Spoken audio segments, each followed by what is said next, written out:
Hello, this is an entry for Sam St. John's contest about the last 5 artists you've listened to. I thought this would be a fun one, and not every artist's album that I listened to lately I know real well, but we'll go through those. Okay, here we go. Let's see. Well, I was listening to a collection by an Irish band called Horselips. So what I know about them is they were a major 70s Irish band. There's a lot of Celtic rock in it. This is a compilation. It's 2 CDs. Here's the track listing, if you can get the reflection. I really don't know any songs by them in particular. I'm just kind of going through it, and it's definitely interesting, electric, got plenty of rock in it. I wouldn't really call it straight up folk or anything. So, yeah, they're an interesting band. Like I was saying, I don't know that much about them except reading on AllMusic and Wikipedia and all that kind of thing. So, still learning. I know they were influential to U2, probably just because they were Irish and they were one of the major bands at that time there. So that's what I know about them. And it's a solid collection. I just haven't really gotten so any particular song sticks out yet. I've played it. I think I've had it about a year and a half, 2 years, something like that, and maybe have played that CD twice, 3 times. Okay, and then I also played that same day Nova Mob, The Last Days of Pompeii. I know this album really well. This is actually a second edition of this album. It had a different cover, which I might even have.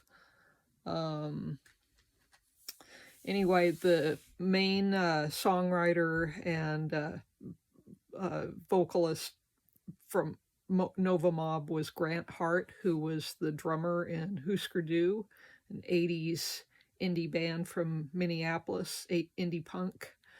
Very well known as far as, that kind of thing. Grant, I feel, was a really important songwriter. He passed away a couple years ago from cancer. There's a documentary about him called Everything. I recommend it. It's not really an easy documentary because definitely at that time he was pretty down. His house had burned down. But he actually, the last couple of years of his life weren't bad after that. One of his big Husker Du fans, James Lindblom, who a friend of mine knew, took him in, and he wound up, having a better life at the very end. But he and Bob Mould were the writers in Husker Du, and at one point they would kind of be compared in the press as the hardcore punk Lennon and McCartney. And Grant was definitely the McCartney. He was the more melodic, I feel the better songwriter, though Bob is the one who has the more well-known career and is still going today. I really just liked Grant's albums better, but they sold a lot less. And he was a pretty erratic character.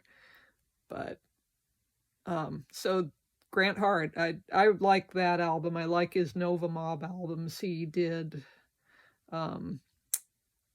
just 2 albums and a couple of EPs as Nova Mob. His first album, Intolerance, I really like. And then he had a number of albums after that. The last album he did was called The Argument, and it was based on Milton's Paradise Lost. He he was, you know, fairly intellectual, and there just was no other Grant Hart. So I'm a fan. Anyway, okay, another album I played recently. This I got from Folkways, or the Smithsonian Institution, and really,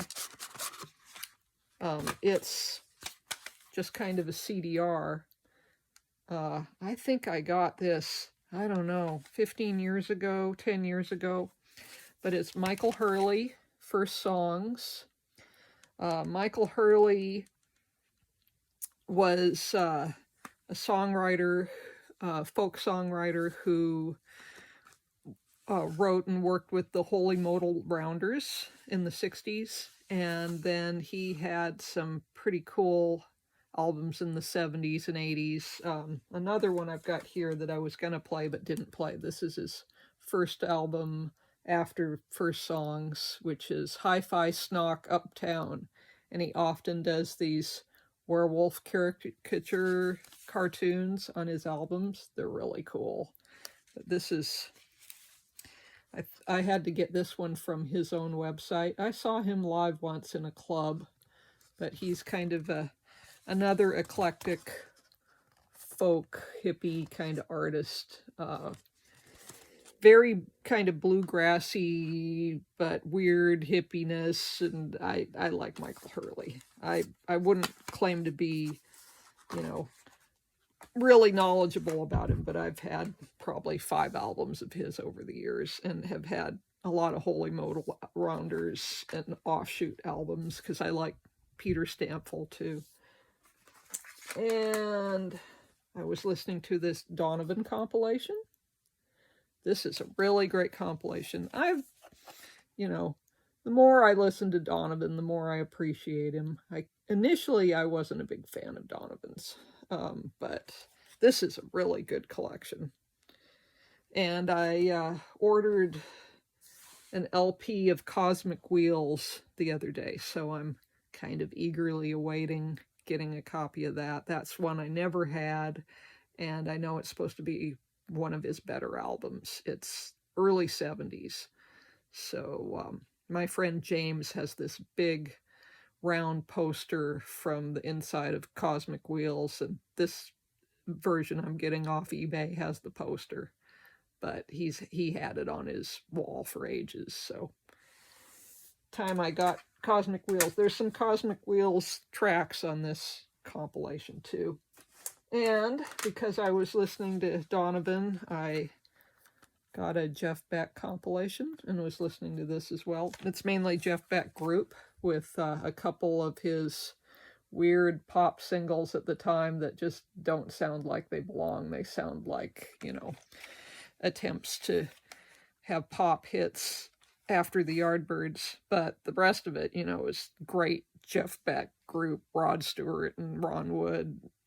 I really just need to get those 2 albums, Truth and Beckola, but this is kind of, until I get those albums, I've got this.